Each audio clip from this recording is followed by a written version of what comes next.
बरसाने में श्री जी की मेहंदी है रही है और सब बरसाने के गोप ग्वाल ब्रजवासी इतने आनंद में हैं, इतने सुख में हैं, इतने प्रसन्न हैं कि हमारी लाडली जी को ब्याह पक्को भयो। कल तो पक्की है गई, लगन है गई। अब मेहंदी की रचना है रही है। आज हल्दी चढ़ रही है, तेल चढ़ रहा है। हल्दी तेल मेहंदी हैवे के बाद में फिर जो दुल्हा दुल्हन रहे उनमें स्वरूप आने लगे, ब्याह को स्वरूप उनके अंदर प्रकट होने लगे और वे पूर्ण रूपेण योग्य है जाए।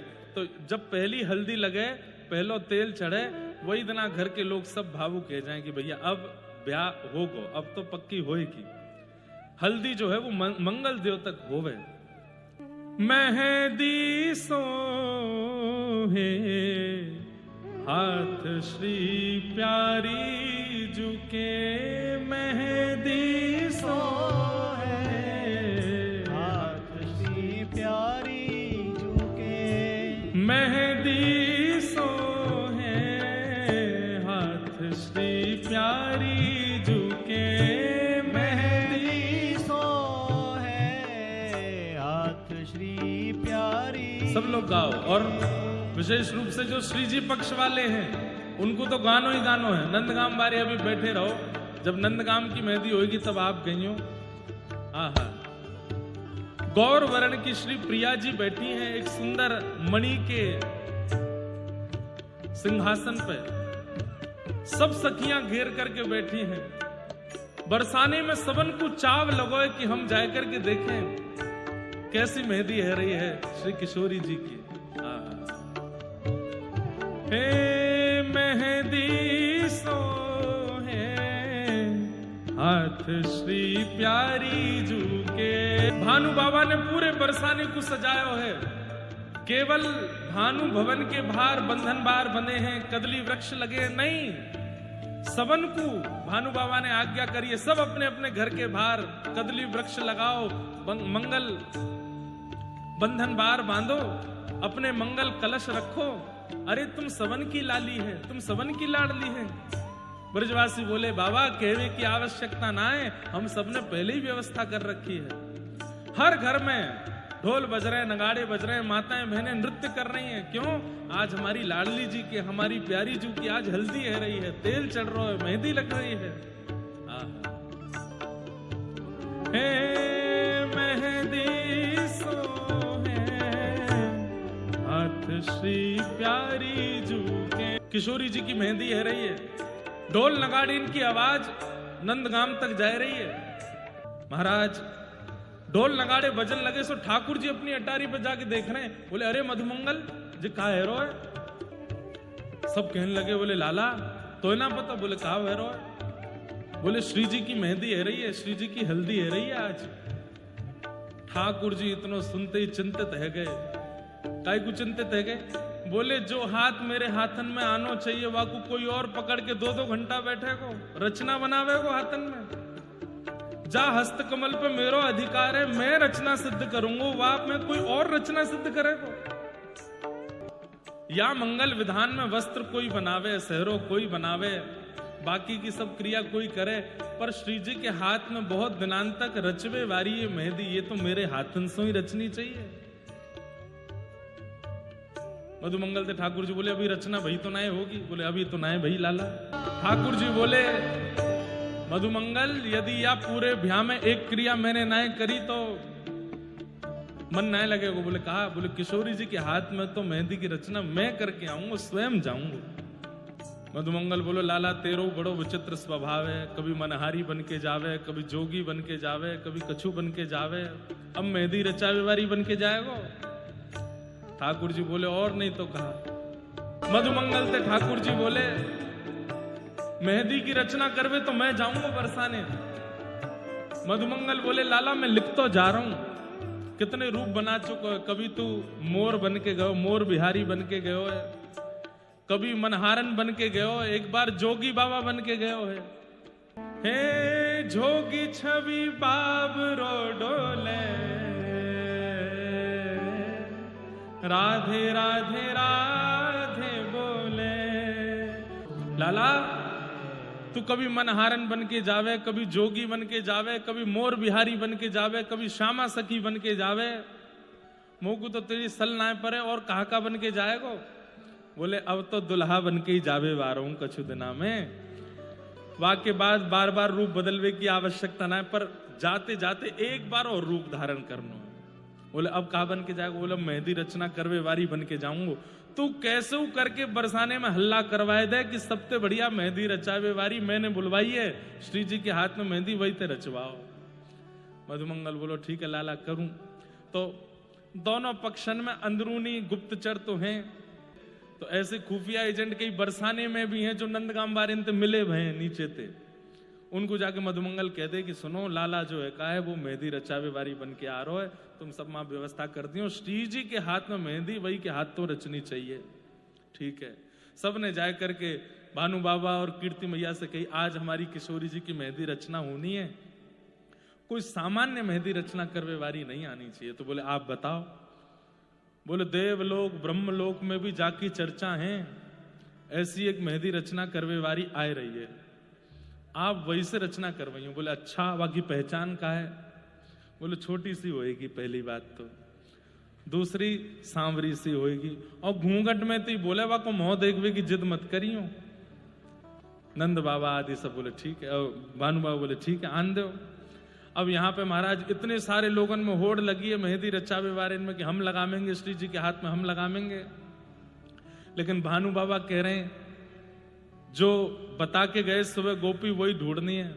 असंख्य मेहंदी रचना करवे वारी आई है, उनमें छोटी सी एक सखी घूंघट करके खड़ी है, हमारे किशोरी जी हाथ में मेहंदी लेकर के खड़े, मैं रचूंगा मेहंदी।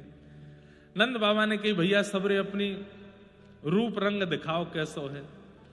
जैसी देखी छोटी सी एक सखी खड़ी है, सांवरी सी है, ने हाथन ते पतो चल रही है। बोला हाँ अजय वारी लगावेगी, या को लेकर के आओ। आहा मेहंदी रचवन वारी बन के आए गिरधर लाल। ठाकुर जी आ गए, आए करके महाराज सिंहासन पर बैठी हैं किशोरी जी, ठाकुर जी घूंघट में खड़े हैं। भानु जी और कीर्ति मैया लेकर के गए ठाकुर जी को। ऐसा लग रहा है कि श्री प्रिया प्रियतम के ब्याहवला में साक्षात रघुनाथ जी, हनुमान जी और समस्त अवधवासी महाराज जी के रूप में ही पधारे हैं। बधाई हो, बधाई हो। रचावन वारी बनके आए गिरधर लाल। सामने सिंहासन पर किशोरी जी विराजमान हैं और ठाकुर जी सन्मुख आकर के बैठे हैं। भानु और कीर्ति मैया ने कही लाली अपनो हस्त कमल दे दे, ये रचना करेंगी। किशोरी जी कह रही है मुकु तो इनके आव भाव देख के लगे ना इन्हें कछु आतो होगो, हमारो ब्याह है, मैया ने ढूंढ के लानो चाहिए। सो ठाकुर जी खड़े है करके अपने बारे में बता रहे हैं, अपनो बखान कर रहे हैं। ऐसी ऐसी रचनाएं मैंने करी हैं, ऐसे ऐसे मुंह पे भाव आमे, मैं रचना करके जाऊंगी तो मेरी रचना करी भाई मेहंदी तो इतने दिनांत तक, इतने वर्षन तक रहेगी, आदि आदि सब भाव कह रहे हैं। किशोरी जी ने अपने हस्त कमल पधराए और श्री ठाकुर जी नैनो नैनो घूंघट करके रचना कर रहे हैं। और रचना में ऐसा कहा बनाऊं कि किशोरी जी को पता चल जाए कि मैं कौन हूं और कोई को पता नहीं चलनी चाहिए। बाकी सबन को तो यही लगे कि ये मेहंदी रचना करवे वारी है, लेकिन इनको पता चल जाए कि मैं श्याम सुंदर हूं। आहा मेहंदी रचना वारी बन के आए गिरधर लाल। और रचना में नव कुंज दर्शायो जानी श्री जी हाल। निकुंज की एक लीला, जा लीला में कभी ठाकुर जी ने किशोरी जी के साथ में कोई सुंदर भाव कियो है। अब वो भाव कछु भी ऐसा है कि पिए को नचवन सिखावत प्यारी। ठाकुर जी नाच रहे हैं और किशोरी जी सन्मुख खड़े हैं कि नृत्य करनो सिखा रही हैं। ऐसी कोई रचना, ऐसी कोई संरचना ठाकुर जी ने हस्त कमल में प्रकट करी है। धीमे धीमे किशोरी जी देखती जा रही हैं। बिल्कुल जैसो किशोरी जी को मुखमंडल है वैसो ही किशोरी जी को मुखमंडल बनाए, वैसे ही वस्त्र बनाए, और वही वस्त्र बनाए जैसे वस्त्र वादना धारण किए, वैसे ही वृक्ष वल्लरी, वैसे ही सरोवर, वैसे ही जो झांकी वासम में किए वो सब प्रकट कर दे। और फिर जैसे ही अपनो स्वरूप बनाने लगे, और अपनो स्वरूप पूरा बनाने के बाद जैसे ही मोर मुकुट धारण करायो रचना में, किशोरी जी बोली, अरे ये तो नव निकुंज की एक लीला है, जहां लीला में ललिता भी नहीं गई है, विशाखा भी नहीं गई है, मेरी अष्ट सखी भी नहीं गई हैं, और श्याम सुंदर भी अकेले पधारे, उनके भी अष्ट सखा नहीं आए। ये लीला आपको कैसे पता, या लीला को आपकी कैसे खबर पड़ी? सो ठाकुर जी ने एक सौ घूंघट करके ऊपर करके बोले, क्योंकि ये लीला हमने ही तो करी, हमने ही तो रचाई। अरे श्यामाजू, 3 दिना बाद कहा देखो कि दुल्हा के रूप में, आज देख लो, आज आए हूं ऐसा बन के। आहा, किशोरी जी पहचान गई तो श्याम सुंदर हैं। तुरंत नजर उठा के इधर उधर देखने लगी, कोई ने पहचानो तो नहीं? बोले पहचान जान दो, वैसे वो ब्याह तो टूटेगा ना, अब तो ब्याह तो होना ही है। मेरी तो बस एक ही अभिलाषा है कि किशोरी जी के हस्त कमल में मेहंदी की रचना मेरे हाथन से हो। किशोरी जी ने रचना करवा ली, दोनों हाथन में 2 निकुंज की लीला ठाकुर जी ने प्रकट कर दी, और प्रकट करके अब किशोरी जी बोली, अब कोई पहचाने, क्योंकि रचना इतनी सुंदर करी है कि अब सबन के हाथ आगे आ रहे हैं। ललिता जी बोली मेरू लगाए दे, विशाखा बोली मेरू लगाए दे, सब सखियां अपने अपने हाथ आगे कर रही हैं। तो किशोरी जी कह रही हैं कि अब सबके मेहंदी रचनी पड़ जाएगी, आप जल्दी जाओ यहां से। ठाकुर जी बोले मेहंदी लगावे की दक्षिणा नहीं दोगी हमें? बोले कहा दक्षिणा चाहिए? आहा, क्या मांग रहे हैं ठाकुर जी? सबकी मेहंदी रचनो जानू, सबकी मेहंदी रचनो जानू, मैं सबकी मेहंदी रचनो जानू, सबकी मेहंदी रचनो जानू, पर आपन हाथ न आए, आपन हाथ न।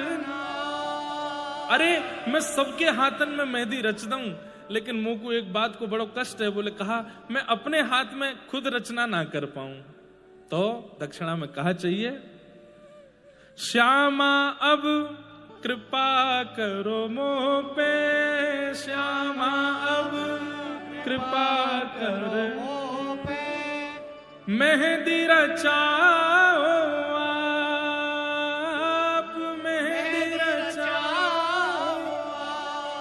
एक ही दक्षिणा चाहिए। बोले कहा सबके हाथन में मैं मेहंदी रच दूं, लेकिन मैं अपने हाथ में रचना ना कर पाऊं। हे किशोरी जी, अब मुझको यही दक्षिणा चाहिए कि मेरे हाथ की मेहंदी अब आप रचाओ। आपके हाथ में हमने रचाई दी, अब मेरे हाथ की मेहंदी आप रचाओ। किशोरी जी के हाथ में मेहंदी रचवावे के बाद भानु और श्री कीर्ति मैया दोनों उनसे किशोरी जी कहें कि इनकी रचना देख करके मुंह को चंग आ रही है, तो मैं इनके हाथ में रचना कर दूं?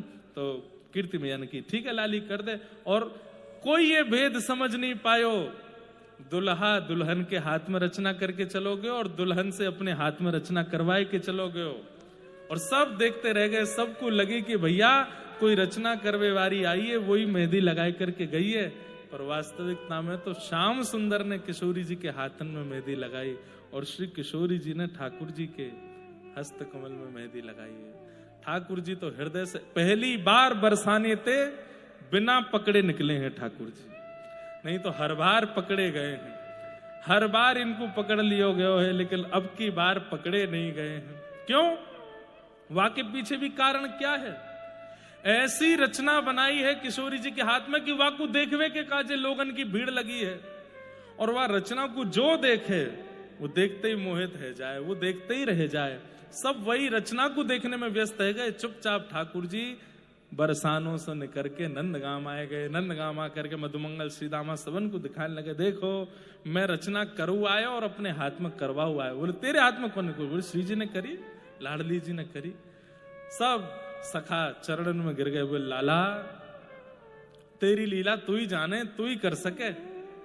हम तो विचार करते रह जाएं। पर लाला अब की बार एक बात भाई बोले, कहा हर बार तो पकड़ो गए हो, लेकिन यह बार तू पकड़ो नहीं गए हो।